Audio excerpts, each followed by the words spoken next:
Thank you for listening to my daddy's podcast. Please subscribe to our channel. All I gotta say is, who that?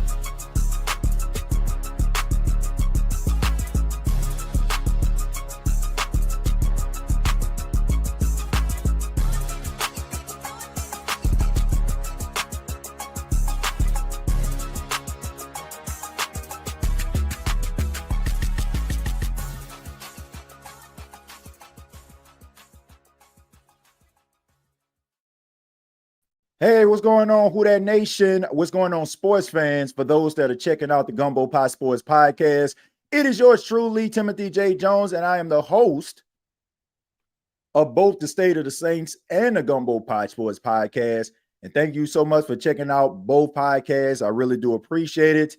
On this edition, we got a special guest with us here on the podcast. A good friend of mine, man, really good friend. You can catch us during the football season every Tuesday on the NFC South Roundtable. I always jokingly say, we got a lot in common for the exception of the teams that we represent. But it's all love every time we chop it up, man. Ladies and gentlemen, you can catch him on YouTube, Smitty's Sports Machine on top of NFC South Roundtable. Ladies and gentlemen, Mr. Antwon Smitty Smith. Smitty, what's going on, man? Hey, what's good with you, brother? What's good? Hey, man, everything's good. Like I said, I joke around, man. We just have different tastes when it comes to teams. But all in all, man. Yeah, but all in all, man, it's always a good time, like when we chop it up, man. We got that friendly banter thing going on the NFC South Roundtable. But definitely want to kind of chop it up with you about your team, the Atlanta Falcons, as we go around the NFC South. Let's go ahead and get started, man. Talk to us a little bit about the Atlanta Falcons. Now, the first thing we got to discuss is a cornerstone player moving on, Grady Jarrett, man. What were your thoughts when they decided to move on from Grady Jarrett and he signs with the Chicago Bears? Well, TJ, man, it's always tough to lose a legendary player, man. That's with any team. Saints, Panthers, Bucs, any team. But to lose a guy that has been the heart and soul of the defense over a decade, that's even tougher. And to see how things ended, you never want to see these type things. You saw it with Julio, you saw it with Roddy, the way things finished in Atlanta. Now he goes to Chicago for a fresh start. There were rumors that they talked and tried to rework his contract, but a guy that's been around that long, you got to show him respect and pay him what he feel like he's worth. And at that point, it becomes a business decision. So at the end of the day, they made a business decision to go in another direction with Grady Jarrett. And the writing was really on the wall last year when we drafted Brandon Dorless and Rook Ororo. So, I mean, it really wasn't a surprise. So they gave Grady a chance to make a case to stay with the Falcons. He declined taking the pay cut, so they made the business decision and moved on. Yeah. I always like Grady Jarrett, man, from his time that he played at Clemson, man. He's always been a disruptor. And I like to look at him as an overachiever, man. Like when he came to the league, a lot of people thought that he may fill a role, but I don't think they expected him to be what he was for the Atlanta Falcons. I mean, I think his coming out party honestly came, I want to say that Super Bowl, man, like when he played. Did he play in that Super Bowl? Yeah, I think that's when everybody really started. Yeah, everybody started to see, like, man, this dude can be a force. But yeah, man, I mean, that's always tough to lose a cornerstone player like that. I could think about a guy that ended up signing with you all, Deion Yamada, man. I mean, he was a run stuffer, and when the Saints lost him, I feel like that run defense kind of taking a step back. But with the loss of Grady Jarrett, man, what do your team have to do in order for them to be able to find some run stuffers up front? What do you think they need to do here? First of all, they got to figure out what scheme they're going to run. Honestly, we ran a 3-4 for the last, I would say, 7 years. I feel like they need to switch back to a 4-3 because I felt like Grady never fit in a 3-4 as really a defensive end. And I think Raheem Morris is used to an Aaron Donald type talent at that position to get him over the hump. But what they need to do, man, they need to go back to the drawing board. I think they need to add beef up front, man, because as we talk about some of the legendary teams that run a 3-4, like the Ravens and Steelers, they always have 300-pound guys along the defensive line. And I think that helped their linebackers thrive. I think it helps the secondary thrive, especially the safeties, because if they can eat up space and close up gaps, safeties can roam around whatever way they want. So I feel like the Falcons have to go add more beef to the line, like 300-pound guys. And we're going to get into the draft. As we get into that, I will let you know what type of defensive player I would be looking at. But, yeah, just add more size up front, 300 plus. Just leave it at that, 300 plus. Yeah. I also look at the New Orleans Saints. They're switching around their defense from a 4-3 traditionally to a 3-4 now that they hired Brandon Staley. And your team is going in a different direction defensively too. Now, being on the NFC South roundtable throughout last season, I know your feelings about former defensive coordinator Jimmy Lake. Yeah. I mean, a lot of Falcon fans felt that he was the reason why the team kind of went on that losing streak, and they didn't seem like they can really find that rapport. But now you bring in Jeff Ulbrich. Now, Jeff Ulbrich served as the interim coach of the Jets, for the remainder of the season when they fired Robert Saleh. And now he comes in with a lot of cachet, man. He's a guy that seems like he's a pretty fiery guy. What is your sense of what Jeff Ulbrich can actually bring to your Atlanta Falcons defense? I think he brings intensity more than anything. And it's the way he played the game and when he played with the 49ers, man. And one thing that I'm going to love about Ulbrich is he's going to make the linebacker room more, impressive. And what I mean by that, he's going to upgrade that that linebacker room in the film room and on the field. And I think that's something that the Falcons need, man, because we haven't really had a defensive leader at the linebacker position since Deion Jones. He's been gone for a couple of years. So I think he brings that in. Every team, man, they need the linebacker to quarterback the defense. So if they can find the right talent at the linebacker position, Caden Ellis came over from New Orleans. You know all about him. I feel like he's more of a pass rusher than a guy that can step back into coverage. Had a career year last year, over 150 tackles last year. So I think you can build off of that. J.D. Bertrand was a rookie last year. He played okay. Nate Landman, he's now in L.A. with the Rams, I think. So you have to go find a leader, a vocal leader on the field at the linebacker position. I think Jeff Ulbrich is going to put his 2 cents in during this NFL draft and free agency to bring in more linebacker help. Yeah, they did sign Diablo from the Raiders, but I still feel like you need that. You still need that thumper to go downhill and, shoot gaps. And somebody just had that mean streak. Sort of like a Jesse Tucker. We just talked about Grady Jarrett and the way he plays just like his dad. We need that type of linebacker with aggressiveness and, leadership. And I think everything, will work itself out if that happens. Yeah, I mean, I think about, like, the defense last year. It just seemed like there wasn't a consistent pass rush. Now, towards the end of the season, I feel like it kind of came alive a little bit, but it never really translated to consistency. But you bring in Leonard Floyd. He's a guy that is pretty consistent, especially like he always, for some apparent reason, always seems to thrive in a dome environment more so than on grass. Like, he really, like, shows and flashes off the screen. Now, he's always been a disruptor, a double-digit sack guy throughout his career. But do you think that this is a guy that can resolve the issue that has been plaguing this team when it comes to consistency at the pass rush?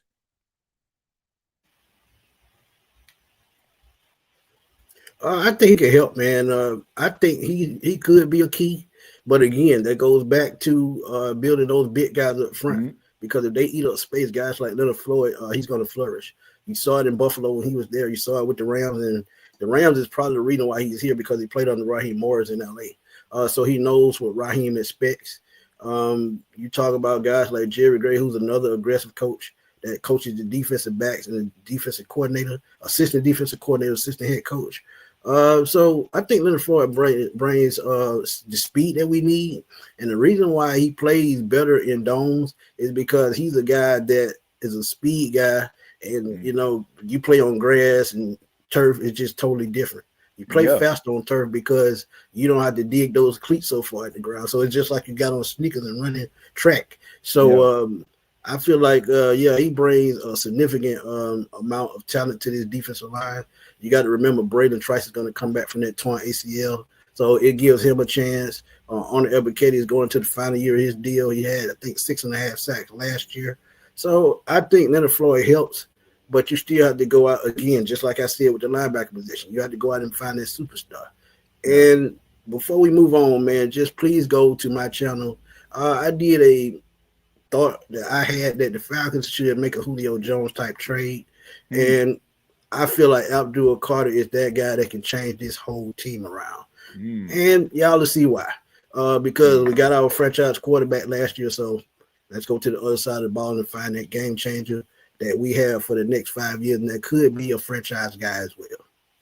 Yeah, I mean, I was just looking at your depth chart as you were speaking here, and I just kind of pulled up Leonard Floyd's stats. I mean, this guy has been the epitome of consistency since 2020. I'm going to read it all. Since 2020, this is his sack stats: 10.5, 2021, 9.5, 2022, 9, 2023, 10.5, and last season he had 8.5 sacks.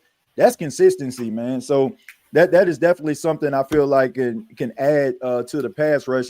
But I also agree with you. I think that you need to get that young guy, because even though Leonard Floyd can provide, that for the time being, you still need somebody that's going to come in that you can possibly draft or younger that can bring you that level of consistency. So, I think that Leonard Floyd is indeed a start for you all. But let's go ahead and talk a little bit about the NFL draft. I mean, I'm looking at the draft order here. The first round, you have pick number 15. And we'll start there, man. If you can put your finger on the biggest need of your Atlanta Falcons, what would it actually be? I know you alluded to Abdul Carter, but let's just say, for example, if maybe Terry Fontenot isn't trying to be that aggressive, who do you think can be there at 15 that can maybe help your franchise go in a different direction, or put them in a different stratosphere here?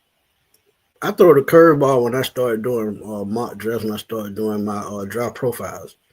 And a guy like Will Johnson from Michigan, cornerback, I think he could be a game changer for the Falcons.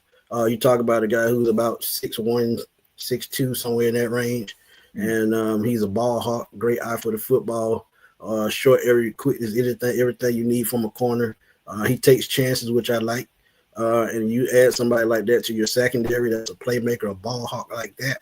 I think that helps A.J. Terrell, and I think that absolutely helps the pass rush more than anybody. That's an edge rusher other than Abdul Carter. So sometimes quantity or quality sometimes works. If you have those lockdown defensive backs, it allows that front seven to do their job. And I think Will Johnson could be that guy. Could be a sleeper pick at 15 that could take this defense to the next level, especially with AJ and Jesse Bates on the other side of him. Yeah. I look at like adding depth to certain positions. I think that's key. Like if you look at some of the teams that have been successful, Smitty, I mean, they've had depth. And when guys go down from that starting role, now those guys that come in with that next man up mentality, I mentioned this on the last episode of State of the Saints, they may not be as good right now as those players, but they can serve that role and they can actually provide some level of stability until that starter gets back. I just think that it becomes a lost art. Like every time we look at the NFL draft, we're always looking for players that feel a need right now. But I'm okay if you get yourself a Will Johnson. I mean, according to scouts, he's the number one cornerback that's supposed to be coming out of Michigan. So and when we're talking about the pecking order of these cornerbacks, so I think that it would be a great addition. He's definitely somebody that has been on my draft board. If the Saints were to draft him, I definitely wouldn't be upset about that, especially since you lost Paulson Adebo and Lattimore via trade last season. So I mean, I can understand he has really good upside. And I think that he definitely can provide some help in the secondary. But let's move on to the second round. Like the second round. Before you move on, I want to add just a little bit to what you said, man.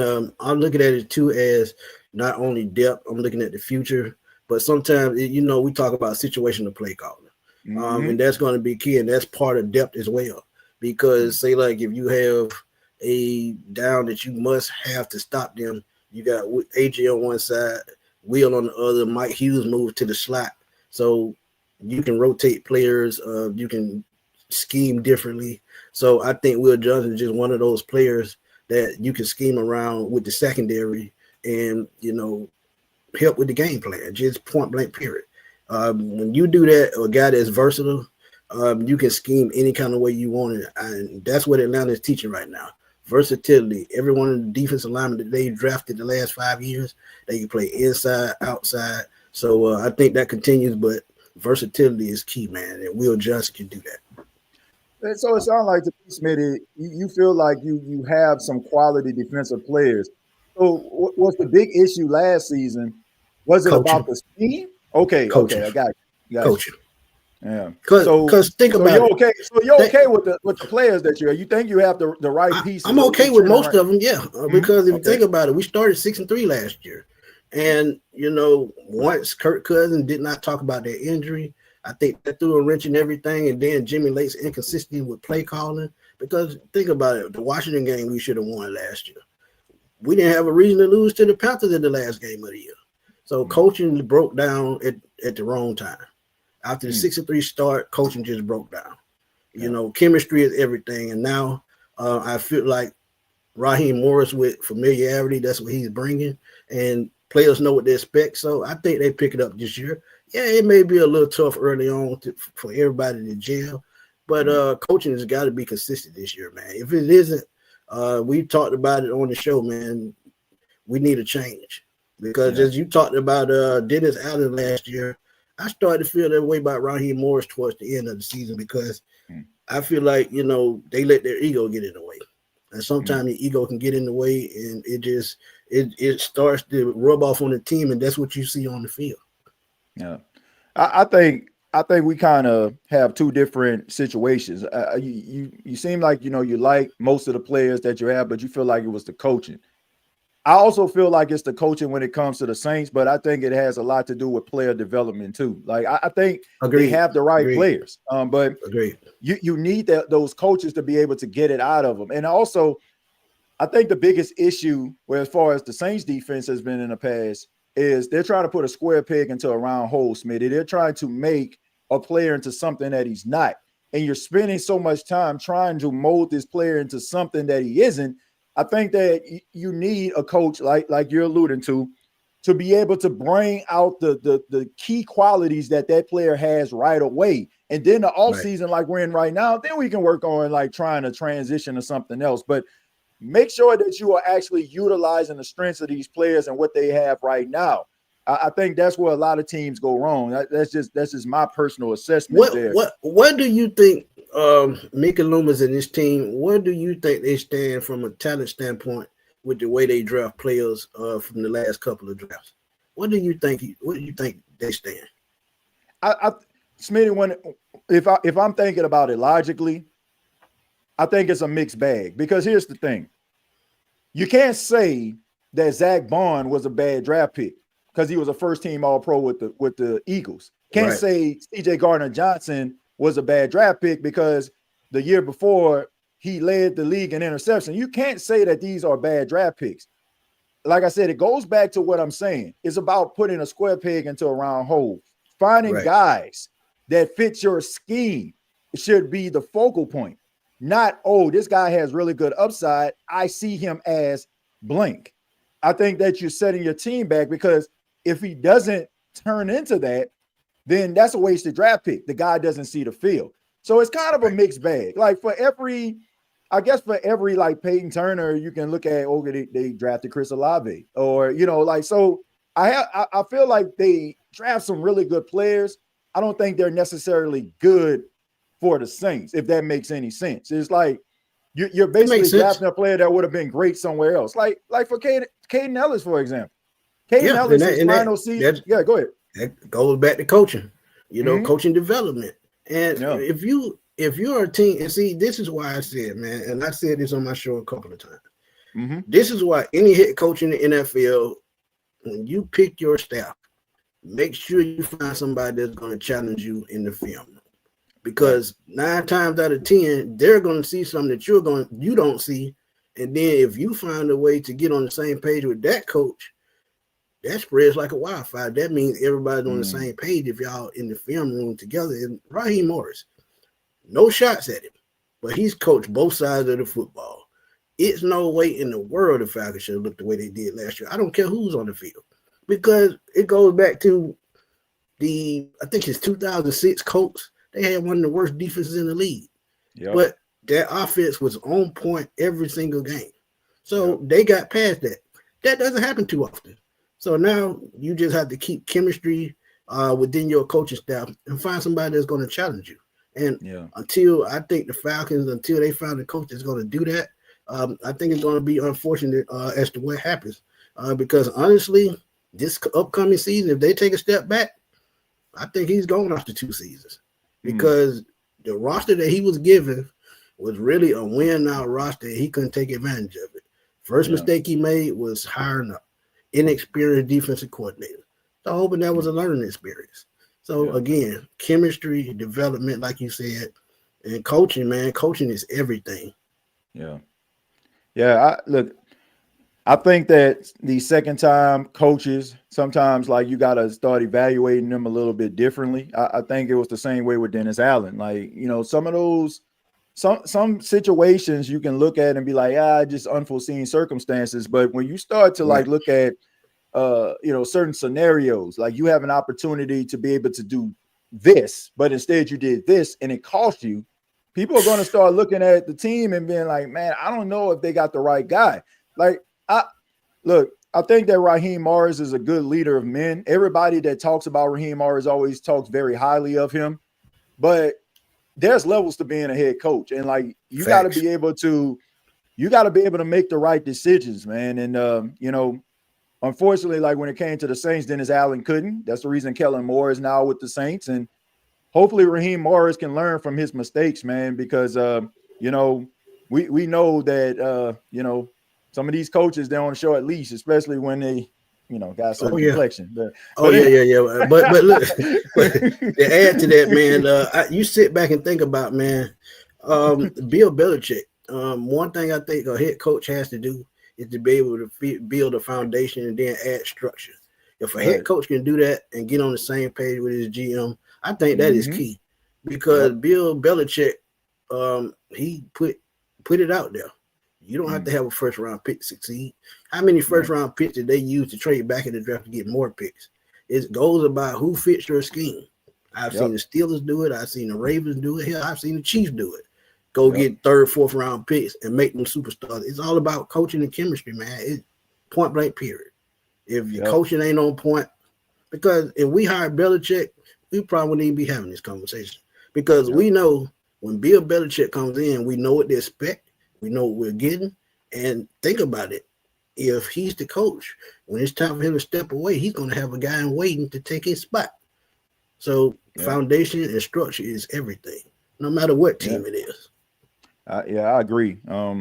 You got to be able to put your team in a position to win. And when I evaluate coaches, I look at scenarios. I don't look so much about what they don't have. I think that if you're thinking about things logically instead of emotionally, you'll see like, okay, man, maybe because this didn't happen, the reason why they lost. But when we're talking about playing a chess game, like some of those like nip and tuck games, and the decisions that you make, rather you're being passive, and you're being so passive to a point where it costs your team.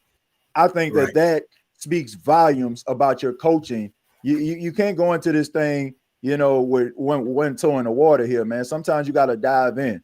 And I think that's what worked, for example, like coaches like Dan Quinn. How many times did we see the Commanders go for it on 4th down, man? You know that fires up a team. Yeah, that fires up the team. Like, man, my coach believes in me, right? It's like sometimes you got to be able to jump in. Like, and if it doesn't work, it was like that in Atlanta, though. It was like that in Atlanta. He wasn't scared to take chances. But I think with Dan Quinn, and we see it right now in Washington, the problem in Atlanta with Dan Quinn last couple of years, he didn't have the personnel. Why? Yeah. Because of bad contracts. You have Julio, Deion, Jones, Matt Ryan. They were taking up most of the salary cap. So he didn't have much to work with. So, yeah, when you deprive your coach of talent, you're going to get what you pay for. Yeah, and not to mention, I feel like it's the same situation here. We were talking about the draft picks. If you have these big time contracts and you're not hitting out the park in the draft, it's a recipe for disaster, man. So, I think that if you're going, like, it's okay. Like, if these guys are getting these big time contracts, they earned it. Like the guys that you named, Ryan, Julio, like these guys earned that big time contract because they played some big time football. But you also got to be able to compensate for those big contracts, and that's through the draft. Let's go ahead and talk a little bit more about the draft. The second round pick that your team has. What are you looking at in the second round that can possibly be available for you? Oh man, it's a lot of talent. It's a couple of defensive tackle like a Walter Nolan, who I think it may slip up to the first round. That's a guy that I'm looking at, and I talked about Grady Jarrett earlier. That's a guy, powerful hands, lower body strength, quickness, quick feet. He's the type of guy that you want on your defensive line. He's about 6'3", about 305. So I talked about size. He's one of those guys that I think can come in and contribute day one. And one thing about it, if they do add a defensive tackle, they have two guys that they drafted last year. They can rotate all three of those guys. Then you have a Taquan Graham. You have a Zach Harrison who you can rotate. So I think defensive tackle is going to be key to this draft with the Falcons as well. Because like I said, you got to have somebody that can collapse the pocket, control the run lanes for the linebackers to work. So I think it all falls hand in hand. But I'm going Walter Nolan in the second round if he's there. Yeah, man. When I was at the combine, Smitty, I mean, if you look at some of these defensive tackles, man, there's no reason why a guy that big should be running and be athletic as they are, man. Like I was looking at a few guys. Like I'm looking at this list right here, man. One guy that stood out to me at the combine was Norman Lott. Omar Norman. Omar Norman Lott. Yeah, right. Yeah. That's my boy. That's my boy, man. Yeah, I think he'll probably be there like around late second, early third round. I think that his pro day kind of catapulted him. Maybe if you're looking at him as a third round prospect, I think that he'll probably fall into the second round. But he's an athletic guy, man, and I mean he is extremely strong. And I think that in the right situation, I think that he can definitely be a really good addition. But Nolan, the defensive tackle that you're alluding to out of Ole Miss, I think that he is a guy that can come in, and he definitely is a first day starter, man. I like him a lot. I just look at the transitions of both our teams, the Saints and the Falcons, two defensive coordinators, two different philosophies. So I think that they both need help up front. It's kind of funny, like some of the issues that are going on defensively is kind of identical when it comes down to like the teams defensively. But let's talk a little bit about the quarterback position. All right. So you talked a little bit earlier in the interview about Kirk Cousins and Kirk Cousins playing through an injury, which I would agree. Like I thought it was funny. I ain't gonna lie to you. I thought it was funny. I cracked some jokes. You know that, but I knew Kirk Cousins wasn't as trash as he was playing. I'm just calling for what he is. He's not that bad. Yeah. That's why I knew he was hurt. Yeah, it was like Jekyll and Hyde, because we went from, I want to say September, like he was legitimately looked at as a possible MVP candidate, the way he was playing. I said it on the show. Yeah, and then all of a sudden he turns into like, I mean, what the heck just happened here? It's like Jekyll and Hyde here. And he kind of set himself up for Michael Penix to look like the savior. So let me ask you this. With your belief in him being injured, do you feel like he hurt himself more if he would have just sit down and let Michael Penix play? Or do you think it was just the fear of the fact that Penix was maybe such a high draft pick and the expectations of him being a future of the franchise may have played a role in Kirk Cousins' decision? Yeah, man, I feel like he was just scared, man. He's 36 years old at the time. He knew if he lost that spot, he probably wasn't going to get it back. You saw his arm, man. That Philadelphia game, he was slanging the ball. Then the San Diego game, Los Angeles Chargers. I'm used to saying San Diego Chargers. But the Los Angeles Chargers, you saw that game, it was a total disaster. It went from okay to a chicken tender in 2 quarters. So look, he knew if Michael Penix got in, he wasn't getting his job back because he was a number 8 pick, just like Bijan the previous season. Tyler Algier ran for 1,000 yards, but since they drafted Bijan high, he got the starting spot. So if you take a step back as a quarterback, and he knew it, that's why he asked before he got here, where you going to take a quarterback? Falcons probably said no, but they probably said we got to have a backup plan, and the insurance plan worked. But again, we got the quarterback of the future now, Kirk Cousins.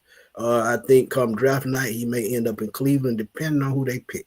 I don't think it's going to be Deion Sanders, so I think he goes to Cleveland or another team for probably a 6 or 7 round pick just to get off the books. Yeah. I mean, I don't think that would be bad.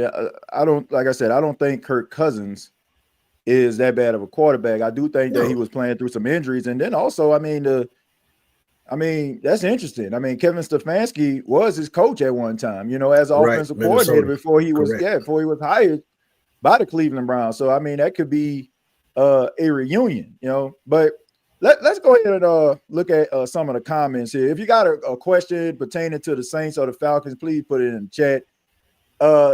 Tip this says, so the Falcons and the Saints are, I guess, besties. I appreciate the Have NFC South podcast. I have a Saints and Falcon fans united. Man, y'all just don't know. We talk a lot offline. We talk a lot.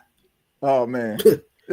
Yeah, but the thing, I say it all the time, and I even said it at the beginning of the, your introduction. I mean, look, we got a lot of things in common. Now, when it comes to like NFC South, we're gonna clown each other when it comes to football. Clown each other there, but we good. I also feel like, man, we also want to provide, you all information about how these teams can get better. Now, if you want to see us clown around, like watch the NFC South roundtable, like no holds barred over there, but what we're talking about here is just basically how to get the teams better. But y'all know how it go, man. When there's no love lost when the Saints play the Falcons, all right? We all know that. But at the same time, it's like, we also want to provide you all information and also be able to give you all, something that you can go back with and some food for thought there.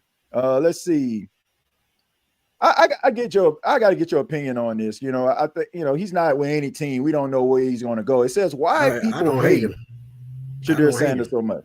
Yeah, I know not you necessarily, Smitty, but it seems like the young man he get a lot of hate or a lot of scrutiny. It seems like they over evaluate and that's an easy basically answer. Analyze him through a microscope. What's going on with that, in your opinion? That's an easy answer, man. It's his pops. That's why they hate him. They hate Deion because he's succeeding at what he does, and he doesn't need a lot to do it. One thing about Deion that he's rubbed off on his boys, they're a walking billboard. Anywhere they go, money is going to follow behind, and people hate that. And his performance on the field last year, throwing for over 74% completion percentage, 37 touchdowns, that's nothing to give at. That's better than Cam Moore, who's going to be the number 1 pick. So, look, I mean, sometimes I think it's ego that they don't like about the Sanders family, but at the end of the day, they get the job done. We saw Deion here for 5 years in Atlanta. Still see him around the city from time to time. So one thing about that, man, he's a walking marketing campaign. And some people hate that because he's taking attention away from some of the people that they want to hype up during the draft. And that's where the problem comes in.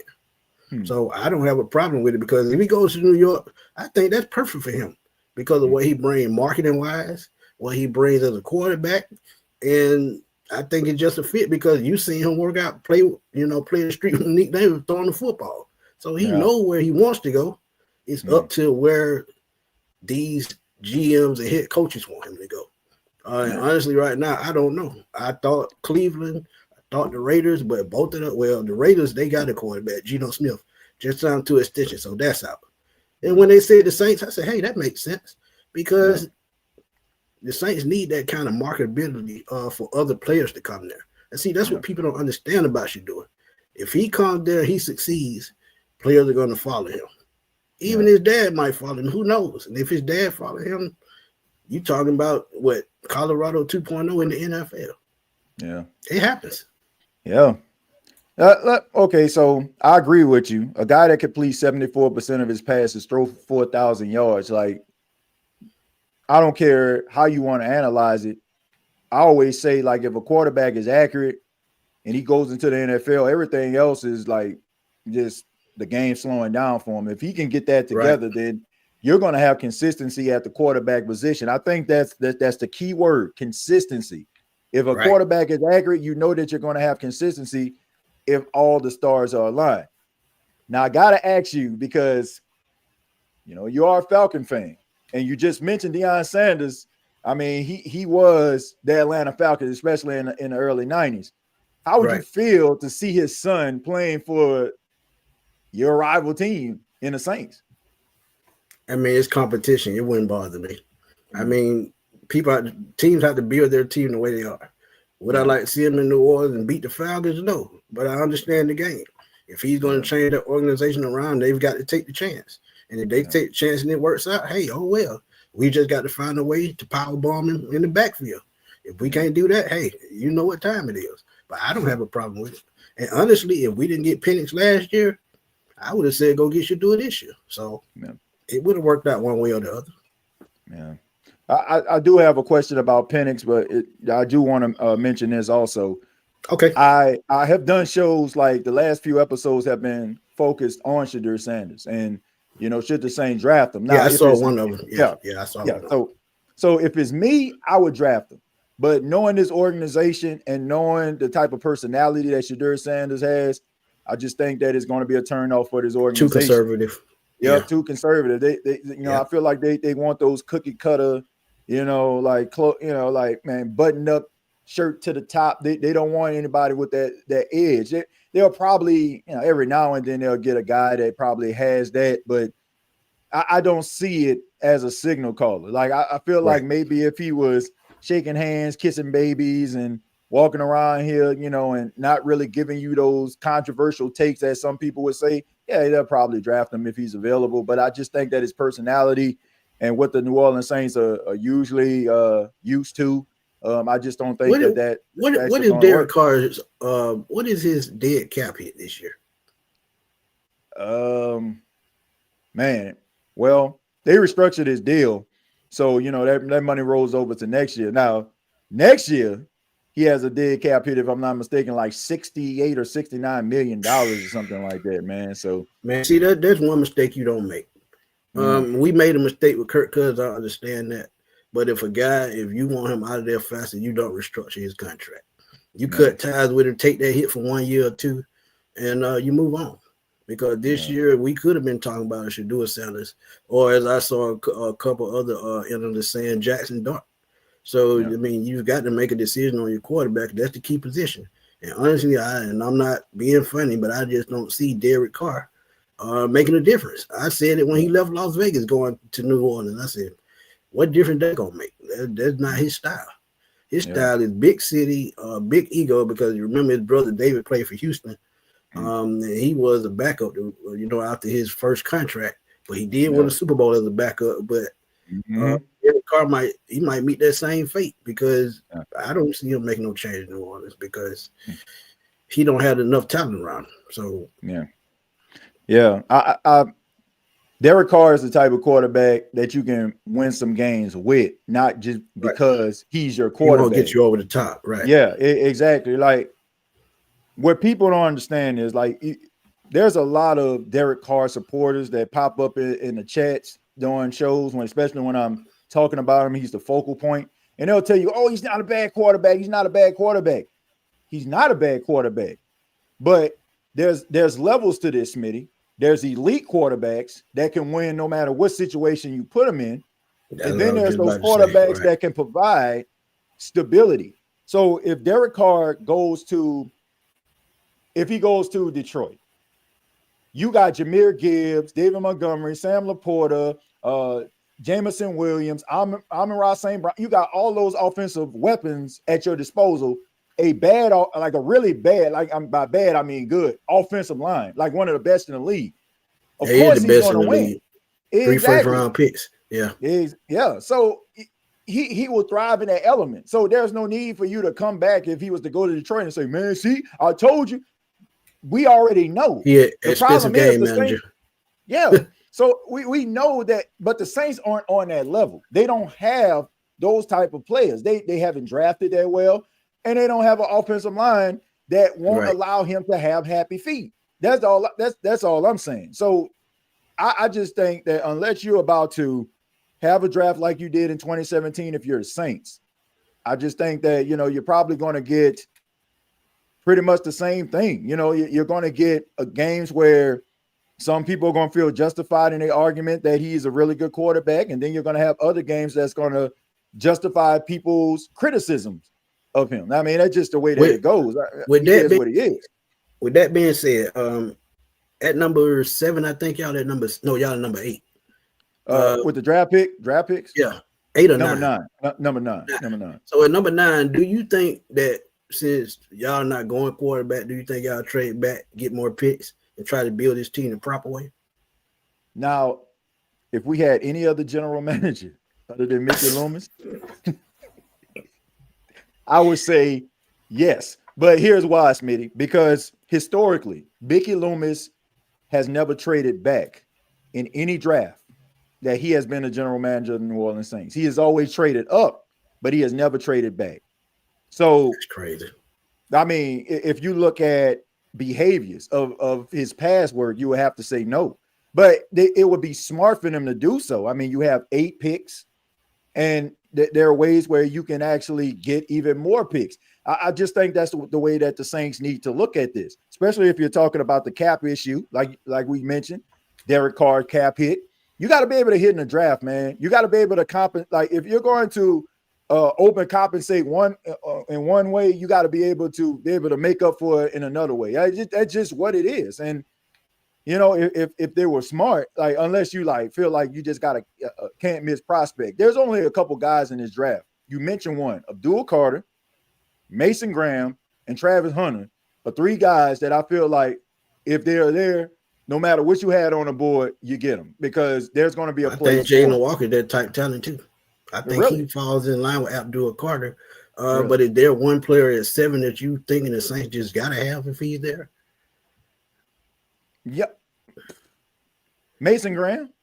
And the reason why, Smitty, is because we're talking about changing around your defense from a 4-3 to a 3-4, and you know that in order for a 3-4 to thrive, like you gotta have a 0. You gotta have that nose. You gotta have that guy that's going to demand that double team. If you don't have that consistency there, then it doesn't matter what you're trying to do defensively. Yeah, it's going to be an absolute disaster. So to me, when it comes to the 3-4 defense, Mason Graham to me is the guy. If he's available, that's the one that you got to pick. But other than that, you look at the wide receivers, like they can use another big body wide receiver. Agreed. But if Teteroy McMillan isn't there, I mean, I say move back. If you're not talking about getting Tyler think he's Warren, going to be there. I think Steve Smith heard his draft stock because ever since he made that video about Kid, man, every draft board that I've been looking at, he's been falling all the way to 20 range. Wow. You know what that remind me of? And he ended up being right about it. And this is the reason why people listen to Steve Smith, Smitty, because of Quentin Johnston. You remember a couple of years ago, Quentin Johnston was supposed to be a top. Oh, yeah. I was at that combine. Everybody was talking about everybody was talking about Quentin Johnston being the top wide receiver off the board. Steve Smith went out, evaluated him, and said, "Man, I don't see top 10." And he ended up being right. When you say something, you talk loud, and you end up being right, it makes people start looking at, man, maybe we do need to reevaluate this guy. And then you add the fact that Steve Smith has cachet for being a dog in the league and understanding the wide receiver position at his highest point. Yeah, I don't take too much stock into him talking about the whole film thing because number one, it happened a couple of years ago. We know that we're talking competition when it comes to these scouts. They're trying to make sure that certain players are available to them. So if they got some information from this guy, they'll probably put it out there in order for another team that they feel would draft that player would probably say, I don't know about that. I'm kind of skittish on that. And that player be available to them. I think that he will be a really good player in the league. I think that his skill set, his ability can serve a role, but it also depends on where he goes. What type of system? Yeah. I think with the New Orleans Saints, I think you have Shaheed and Olave pending health. I think that you have your speedy guys, the guys, that can go out there, they can, get those plays vertically. And then you have somebody that's going to be able to demand a double team, a third down type guy that can be able to move the chains and get the yards after the catch. That's something I feel like Olave and Shaheed is missing. Really good, talented players, but they're not going to get those yards after the catch more so than not. And I feel like that's something that the Saints haven't had since Mike T, had that injury and just couldn't be the same after that. But let's go ahead and move on. Let's talk about Michael Penix, man. Michael Penix really showed flashes. And, there's this one video that always sticks in my mind. It was the final game of the season. This doesn't have anything to do with the Saints or the Falcons, but it was the Lions versus the Packers. And it was the game where the Packers had to win in order for them to make the playoffs. Detroit, it was their first, I want to say the first year with Dan Campbell, and they were basically playing spoiler. And all of a sudden, like, they end up beating the Packers. And I remember all the Lions players, everybody was just so excited. And, Jamal Williams, with his iconic 17 touchdown that year. Yeah, exactly. And I think about, they felt like, man, we turned in the right direction. The next year, they went to the NFC Championship. This recent year, they went to the divisional round. Now, I go back to the Falcons. The final game of the season, back and forth with the Carolina Panthers. I think that both teams, to me, needed a game like that. Number one, when you look at Carolina, it kind of made them feel pretty optimistic about the future of Bryce Young, something they needed. But on the other hand, you had Michael Penix go out there, show up and show out. And then I can remember Tyler Algier and Bijan Robinson walking into the tunnel. Both of them seemed like they were dejected, but Bijan put his arms around Tyler and said, we're close. Do you look at that moment and maybe look at it like maybe Michael Penix is one of the reasons why those guys feel that way? Absolutely, because not only did he play in the last 3 games, he's been, chopping up them all season, so they know what kind of guy he is. You saw Jesse Simmons interview on Up and Adams with Kay Adams. He actually alluded to Michael Penix being that guy because of the type throws he was making in practice, and he could see it. And one thing about a veteran player, they can see talent a mile away, no matter what position they're playing. We saw it in college, and a lot of people didn't want to admit it, but Michael Penix was the best pro-rated quarterback last year, playing in a pro-style offense at Washington. So you saw the talent. The reason why he fell short against Michigan because he went against an NFL caliber coach. If he plays against another team, he probably picks them apart. See, one thing about an NFL coach, if he goes back to college, he knows how to play against the superstar players. So Michigan had his number because of their coach, not because of their talent. They knew how to game plan and scheme for him. So Michael Penix has been doing this for a while. And I think having this type player on the Atlanta Falcons with the type weapons that they have in Pitts, London, Bijan, Tyler Algier, Darnell Mooney, they're setting Michael Penix up for a positive future. And who knows?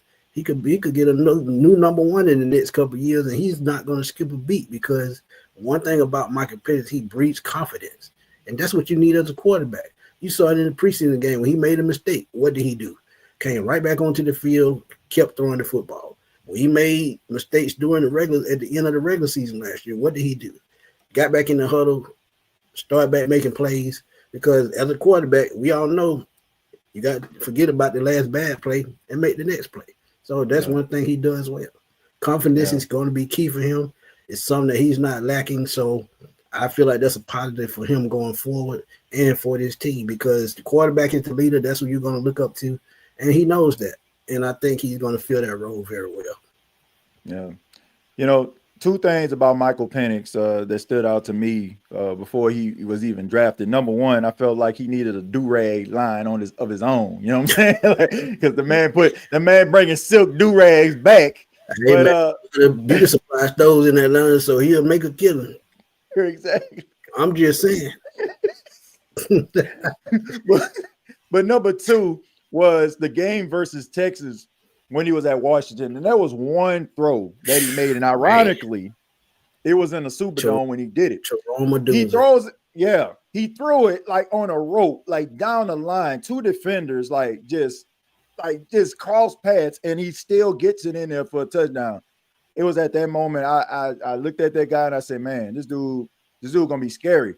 And there was a time like when he was, trying to get drafted and about to get drafted. I was like, man, it would be great if the Saints can get him. When the Falcons selected him, I said, man, the Saints better have something they're gonna be able to counteract for him for the next 5 to 10 years. I think he has that type of talent. A lot of people get scared off because of his injury history, but I don't think that's going to be a factor. I really think that he's a talented quarterback. I think that he could definitely provide a spark, and I think that's the reason why those players are optimistic about the future of this team. It's just certain guys that you see, and you're like, man, I can see them winning. I mean, Jaden Daniels pretty much like showed everybody, right? I mean, Washington went from, a team where nobody really wanted to go. Now everybody is like, man, Washington is the spot because they believe. They believe in this guy. And I think that, Michael Penix can fall into that same category. I just hope that the New Orleans Saints have something they can be able to counteract with that for the years to come. And that's why I'm hoping that they do the right thing. And if Julio Sanders is there, I mean, can you imagine? Like, just think about that, bro. Can you imagine like those duels between Michael Penix and Julio Sanders on Sundays? And I think it will galvanize both fan bases, man, about the future of their team. I think those games will be live every other day talking football. Yeah, I really do believe that. Let's see. Dre says, how many picks do the New Orleans Aints have anyway, though, bro? That's my boy Dre. What's up, Dre? Look, they got 8 draft picks, man. They got 8 draft picks. We only got 5.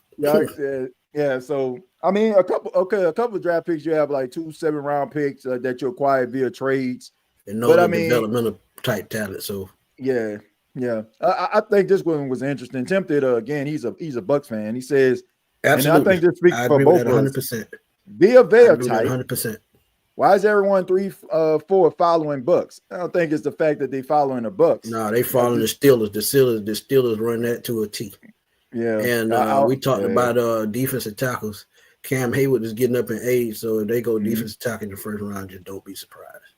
Yeah, look, I don't think they following anybody. Look, the Bucs to me are just a golden trash bag. You know what I'm saying? Like everybody else been looking trash all this time. They just the trash bag that stands out. Like I'm just gonna call it for what it is. Yeah, they got lucky. Man, look, the Bucs to me. I'm not gonna lie, their roster is built really, really well for them to have success while these other teams are trying to figure it out. I think that it's going to be a free fall when all these teams like get themselves together. Like if Bryce Young can build on like how he did the last game of the season, if Michael Penix is, as we alluded to, is as advertised, Baker Mayfield, I mean, he got that dog in him, and I ain't gonna hate on him. The Saints, God bless them. I mean, when they realize that Derek Carr ain't it, maybe we can be in this conversation. God bless Cam Jordan, because Cam Jordan, my goodness, man, Cam Jordan gonna stand on the front line for the Saints, and boy, I just want to know I just want to have what he's having, because I just feel like when we're looking at the trajectory of the team, and I'm not even, this isn't even hyperbole. I really just feel like until they realize that they need to hit the reset button, it's gonna be more of the same, man. Well, they need to get the reset button started with the GM though. So if they're not gonna do that, they're not gonna change. No, they ain't gonna do that. Gonna change. Not Mick. Not old Mick. Mick ain't going nowhere, man. Mick in that wheel, man. He ain't going nowhere. Oh yeah, he in the wheel. He there. Let's see. A serious question, TJ. Do you guys actually see yourself competing for the South this year? Like I said, it's going to have to take some things to happen. Number one, I just think that you have to embrace the future. I think it has to be, you got to be able to hit in the draft. Like, I think it's wishful thinking. Like that 2017 draft that the Saints had, like I said, Marshawn Lattimore, Marcus Williams, Alvin Kamara. Trey Hendrickson, Alex Anzalone, Al-Qadim Muhammad, like all those guys are contributing somewhere on teams. A couple of those guys are like borderline faces of the franchise. Right. All I'm saying is like, you don't have to have that. Like that's wishful thinking, but you got to at least hit. Like if you got 8 draft picks, you got to at least hit on 4 or 5 of them. You got to. And I'm not saying you got to at least be a starter out of 4 and at least a good rotation out of 3. So, yep, exactly. So that's what we need to do. But if you're asking me, do I think they're a legit contender? No, I don't. I think that you can build this season onto something that's promising if you realize that maybe you need to go in a different direction at quarterback, which I will say, it seems like they're trying to find that guy. They popped up at a lot of pro days. They didn't now the Saints brass, like when I say brass, I mean Mickey Loomis and Kellen Moore. Like they didn't show up to Shadur Sanders pro day, but they did send quarterbacks coach Scott Tozine and wide receiver coach Williams. They sent Key Williams there. So all of those guys, you know what I'm saying, they did have some representation. But Jackson Dart, Cam Ward, they have showed up at these guys' pro day. So it just tells us and indicates that they're going to pick a quarterback rather it's going to be a matter of where. A lot of people may think that it's going to be the second round, depending on some of these. Yeah, that kid from Louisville, I could see him moving up the board as well. Oh yeah. So his number is his stock is soaring as well. So we'll see who slides up, Jackson Dart or him. I think a lot of people get scared off because they look at his age. They say he's 25 and he's played a lot of football, but we know that sometimes that can be beneficial. Like look at Bo Nix. I mean, Bo Nix was at Auburn, went to Oregon, played a long time, and I think that paid dividends to how he played down the stretch for Denver. So sometimes those guys being in college for a long period of time, it gains experience because they played in a lot of football games versus some of these guys that come out their junior year only played in a handful. So like a Mr. Trubisky. I thought this man was going to be on his best behavior, but he says Falcon fans stay mad and salty because they didn't win the Super Bowl. That boy Jerry, stay on it, boy. I love Jerry. Jerry, look, I told I've been advertising this show for a week, and I said that you were going to be on the show. You were saying you're going to be on his best behavior. I knew. I do. Oh man, Jerry never on his best behavior when I'm on. I already know what time it is. Hey, buddy, man, he got nothing but love for you, man. He'll say it all the time, man. He's like, a good dude, though, man. But it says, that hurts, Mr. TJ Golden trash bag. Love the trash talk, man. Look, hey, man. Hey, I'm look. They have found ways to win. I will give them credit. We can say everything. You can say anything you want about Ty Bowles. That man can find an offensive coordinator. The last 2 offensive coordinators that Tampa has had are head coaches, right? Dave Canales, and then you got Liam Cohen out there in Jacksonville. So the man, I talk to these Tampa Bay fans, and they just get upset. They honestly, some of them want, why would you want your team to fail for some reason? They want these guys to have a losing season to justify firing Ty Bowles. I just don't understand it. I mean, I think the dude is a pretty good coach. TJ, y'all don't believe in Spencer Rattler though, bro? I don't want to say I don't believe in Spencer Rattler, but I think, Dre, we got to look at it. This is a new regime. This is a new head coach. And I just, we know. Might not even be that type quarterback. Exactly. And it's well within a coach's rights to be able to select a quarterback that he wants. That's just the way that it goes, man. GM selecting a head coach. Exactly. So it's not a matter of me believing. I'm just a podcast. I'm just a podcast reporter out in these streets. It don't matter what I think. What matters is what the organization think, and you also have to adjust accordingly. Like I mentioned, Smitty, they popping up at these different pro days. They not just doing it for their health. They ain't gassing up the jet just for their health. They are thinking about drafting a quarterback early. And man, we all know how that pecking order goes, man. You start picking these guys. Do you see them moving up in the draft to go get a quarterback up in the top 5 or somewhere like that? Because they at number 9. So if you move up to let's say 5, Nah. It probably wouldn't cost them but the first this year and probably a third and the first next year. I don't feel like that would be necessary. Unless you're trying to move up to the Titan spot at number 1 to get Cam Ward, I feel like it's pointless. I do. Like, no disrespect to Shedeur Sanders, but I think Shedeur Sanders is, if he is there, then select him type pick. Now, right. I don't think that you like this team right now don't need to be trying to move nowhere unless you know for a fact that the player that you're going to select is going to change the foundation of your franchise. If that's not that player, like you mentioned, if it's Abdul Carter, okay, you know what I'm saying? Like, I think you can justify that. If it's Travis Hunter, you can justify that.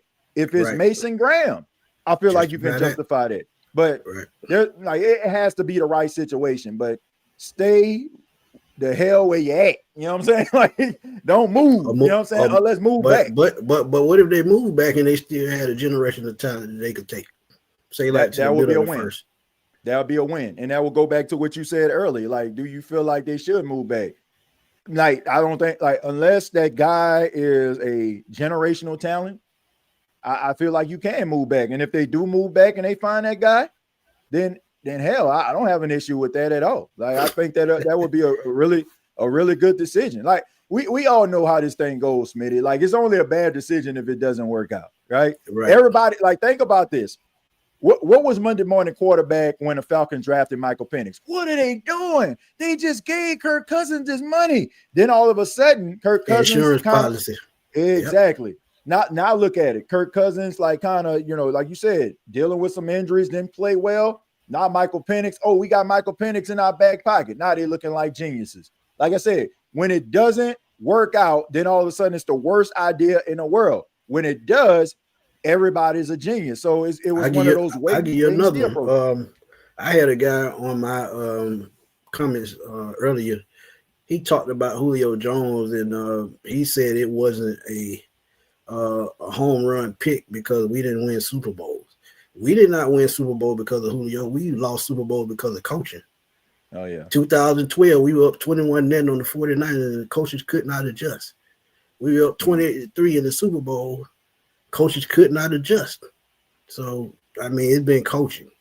Julio did what he was supposed to do. He put up Hall of Fame numbers, had a Hall of Fame career, and that trade worked out. They gave up the 5 or 6 picks, but at the end of the day, you got a Hall of Famer. So, man, look, I think that's absolutely insane that they would even say anything like that. I mean, I watched that Super Bowl. You can make an argument that after he made that catch, that should have been it. Bruh, all like he only had 4 receptions in that game, or 3 or 4 or 5 or something like that. But every reception that he made was beneficial. Like every last one of them, every time they needed a play or they needed to sustain a drive, he was there. Like, how can you, like, I don't know, man. Like, I think that Julio Jones, man, is definitely one of the best wide receivers of his generation. I mean, from the time he was a freshman at Alabama, everybody knew he was going to be a special player. I'm glad you mentioned that. Now, you know, he came on social media and he announced his retirement. But, like, what are your memories of Julio Jones, man? And just as a player and as, you know, an ambassador for the Atlanta Falcons throughout the time he was there. He was our version of, I don't want to say Randy Moss, Terrell Owens. He was big, physical. And remember, this guy was at the combine ran a 4.3 with a broke foot. Think about that. He had a fraction of his foot and still ran a 4.3. So we knew then that he was going to be a beast. But my favorite memory of Julio was probably that Panthers game where he went for 300 yards. If Matt Ryan is not off with a couple of those throws, he probably breaks the record. But it's so many memories of Julio and the way he played, man. He was just unstoppable. And as I said in the previous video, my video when he retired, if he gets in the end zone 20 more times and has 80 touchdowns, we're talking about him as a top 3 receiver all the time. Because we all know people look at stats. But when you look at guys like Calvin Johnson, look at guys like Julio Jones, Larry Fitzgerald, these guys are Randy Moss, these guys are physical freaks. And that's what I judge wide receivers on more than anything, the impact that they had on the game. Julio is one of those guys that had an impact on the game. He could not be stopped. if he played against Deion in today's game, he would eat Deion alive. I'm just being real with y'all. Megatron would too. So, Julio, he was just a different type of talent. It was just something we haven't seen before in Atlanta. Yeah, we had Rising, we had Roddy White, but Julio Jones was just a different element. Yeah. I think about Julio Jones, man. I mean, I know he played for the rival, but, man, he has always been a dog. And I think that he also could have played safety. I mean, because some of them interceptions that Matt Ryan threw, man, he was an athlete. Man, bro, I'm talking about he putting a hit stick on a couple of players. Like, I can remember a game versus the Saints. I think Marshawn Lattimore caught an interception. And, I mean, Marshawn got up, but I'm pretty sure, like, at the end of that game, he had a bruise on his body that reminded him of that hit. Like, man. Do you remember the Cowboys game? Yeah. Do you remember the Cowboys game when Matt Ryan overthrew that ball? And before the dude could turn around, Julio was all in his chest. Boom. I want to say it was Brandon Heath, they safety. I think that caught that. I think it was. Right. Yeah, man, he tattooed I remember that. Like I said, man, I think he could have been a safety in his past life. But 6'3", 225. That's safety size. Linebacker too in today's NFL. Yeah. But I got a question for the people in the chat before we move on. Who was the all-time leader? Well, I don't want to say all-time leader, but who had the most receiving yards in the game? And it still holds today. It's been a record since 1989. And I know some of y'all probably don't want to know this person's name because he did it against the Saints. So who was it? Who was it? I know somebody. I know they're about to go on Google. You got 10 seconds.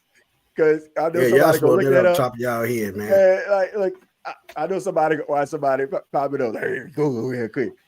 But it's not somebody that you just gonna know right offhand. It's not like a big time. I'm older, so I'm older, so yeah. I know y'all know it though. If y'all don't, y'all need to do some research. Yeah, I know y'all remember because it's on NFL Network all the time. All the time. Yeah, he's not somebody that, some people look at as a household name.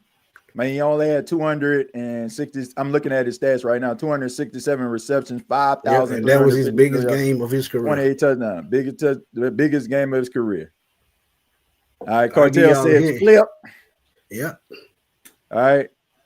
Kenyon said flipper. So Flipper Anderson was his name. He played for the Rams. Yeah. Yeah. So that was a guy. I mean, but it's insane. Like we live in this world, Smitty, with so many teams that throw the ball so much, and we know they be trying to inflate these stats, man. And nobody has beaten that record, man. That record? What, 36 years? A 36-year-old record, or nearly 36? 36, almost 36 years. 36, and that's what I'm saying. If Matt Ryan, it was 2 throws in that game that Matt Ryan missed against Julio. If he makes those throws, that record is obliterated. He missed it by just 30 yards. Yeah, he's one, and I thought maybe Megatron could have got it. The game where Detroit played the Cowboys.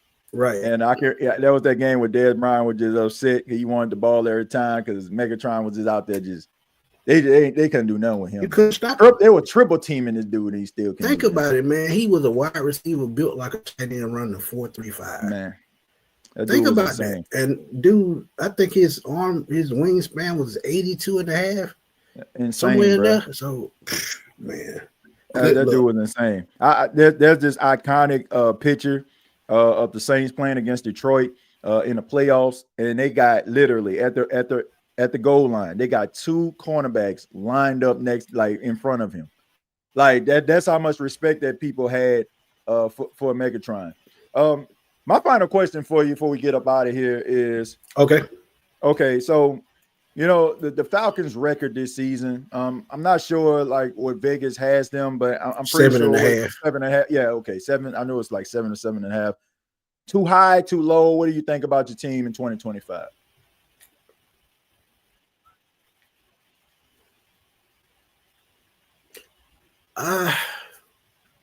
I'll say too low. I'll go at least a 500 range, 9 or 8 or somewhere in there. I know they will take a step back because they have a new defensive coordinator. Maybe they won't. Who knows? Maybe Raheem Morris takes over for the first couple of games and Jeff Ulbricht, slowly slides his way into being the defensive coordinator. But I can see 9 wins, mainly because I think we got our quarterback. We have an exciting player in Bijan Robinson, who I think could be one of those backs in the right situation, could run for 2,000 yards. You have Drake London, you have all these weapons. So I think the offense is going to keep us in games, but can the defense stop anybody? Can we finally get to the quarterback? 31st in sacks last year with 31. That's not going to cut it. I go 9 wins. Yeah. Well, the Saints, according to Vegas, are 5.5. I'm gonna say that's too low. I mean, 5.5. Like, come on, man, you can at least win 6 games. Division game, division game. Yeah, you win 6. I don't think he's gonna beat the Falcons, but 6-5. Nah, I don't want to go that far. I don't think they're gonna sweep. I don't think they're gonna sweep the Falcons. But look, it's just something about those games, man. Like, it don't matter the record. Like, you can throw all that out the window. You can throw that all out the window. It becomes each team's Super Bowl. Like, as crazy as that sounds, like, if you're having a worst season ever, it's almost like, okay, I went to HBCU, right? I went to Jackson State. Every year we play Alcorn. Alcorn is our biggest rival. Like, no matter what the record is, Alcorn wants to be Jackson State. Jackson State wants to be Alcorn. It's the same way with the Saints and the Falcons. Doesn't matter. Like, no matter what the right. Yep. So I always think that they're going to split. I don't think that one team is just that much better than the other. There are some years where, teams may be struggling, more struggles than the other, and might sweep, but more times than not, they're always going to split. And I just think that, I mean, the overall record pretty much shows it. Like, you know what I'm saying? It's like, I take your best shot, you take my best shot. So I just think that. Go back to 2015 when the Falcons beat a 15-0 Carolina Panthers team. Yep. This is a rival game. You throw the record out the window every time. Yep. And historically throughout time, like, I could think about the Falcons being undefeated, Saints beat them. I can think about the Saints being undefeated. Just go back to 2024, 7 straight losses. I said it on my show. If we lose against the Saints after they lost 7 straight, our season's not going to go the way y'all think, because losses like that are demoralizing, and a lot of teams and coaches don't realize that. So, I mean, psychologically, that's demoralizing. Yeah, I could just remember, like, watching that first game, Saints versus Falcons in Mercedes-Benz Stadium. I was at my mom's house. I was out in Vicksburg at the time, and I can just remember, like, I'm watching this game like the Super Bowl on the line or something. You know what I'm saying? Like, in every, like, little play, I just can feel my emotions. Like, you know what I'm saying? Like, and I shouldn't feel this way. I'm supposed to be objective with this, but it's just like, you can't help it. You know what I'm saying? Like, even if you're trying to be as objective as you possibly can, that fandom that you had, like, rather, I'm pretty sure you can relate to this.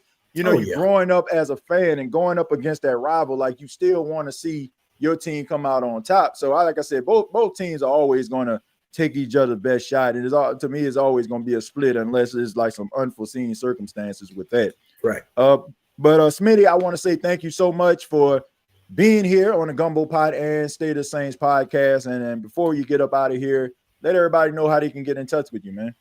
Y'all can get in touch with me on Twitter at FatBoySlam_21 on Twitter. Find me on Smitty Sports Machine on YouTube. I'm dropping videos daily on draft profiles, mock drafts, latest breaking news. I also do sorry about that. All right. That Mode 3, my bad. Jamming on his phone right there. Hey. Jamming. Got a phone call. I think they were off the blank. Everybody ain't your friend. Everybody ain't your boy, that one of the truest songs ever. But yeah, man, catch me on Smitty Sports Machine. Also catch me and TJ, this guy right here, man, on the NFC South Roundtable. We're gonna be getting back to it soon, right before the draft, so we can give y'all our latest thoughts on draft picks, what we think, grades, and all that. So he's daily dropping content daily, just like I am. So y'all please go to the State of the Saints, help him out, and follow us on NFC South Roundtable. We need those subs to go up, so we can keep that thing going, man. But I always love, man. Like I tell y'all, we talk all the time off air, so it ain't no love lost between us. So, like he said, we similar guys with a similar dream, and we just love to bring y'all content. Yeah, absolutely, man. I mean, so make sure that you check out Smitty Sports Machine. Make sure you check out the NFC South Roundtable. Subscribe to all the channels. once again, Smitty, man, appreciate it, man. And we got to do this again, especially like during the season when our teams. It's already locked in, bro. It's man. already locked in. Yeah, man. And y'all make sure that y'all be locked into all podcasts. And until next time, all I got to say is, who that? I'll let you go ahead and rise up. Yeah, there you go. Thank you for listening to my daddy's podcast. Please subscribe to our channel. All I got to say is, who that?